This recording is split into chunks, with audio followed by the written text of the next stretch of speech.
अस्सलामुअलैकुम नाज़रीन, JN news HD के साथ मैं हूं नाइला भट्टी। नजर डालते हैं आज की अहम खबरों पर।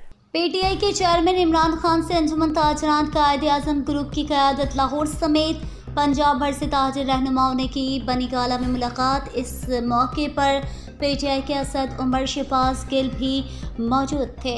अंजुमन ताजरान कायद-ए-आज़म ग्रुप और पंजाब भर से ताजिरों ने इमरान खान से बनीगाला में मुलाकात की, जिसमें ताजिर बरादरी ने मसाइल के हवाले से आगाह किया। ताजिर बरादरी की पंजाब में इतवार की छुट्टी ख़त्म करने और रात को 9 बजे मुकर्रर किया टाइम जल्द ख़त्म किया जाए ताकि ताजिर बरादरी पंजाब में खुलकर अपना कारोबार कर सकेंगे। इमरान खान ने ताजिर बरादरी के मसाइल हल करने की यकीन दहानी के साथ फौरी तौर पर वज़ीर आला पंजाब चौधरी परवेज़ इलाही को हिदायत जारी कर दी। इमरान खान ने कहा कि ताजिर बरादरी का मुल्की मईशत में अहम रोल है।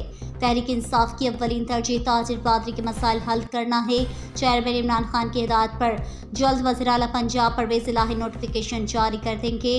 ज़ीशान हाशमी नायब सदर अंजुमन ताजरान कायद-ए-आज़म ग्रुप ने ताजिर बरादरी को एडवांस मुबारकबाद देते हुए कहा है कि हम चेयरमैन इमरान खान का शुक्रिया अदा करते हैं कि ताजिरों के मसाइल के हल के लिए फौरी इक़दाम किए जाएँ।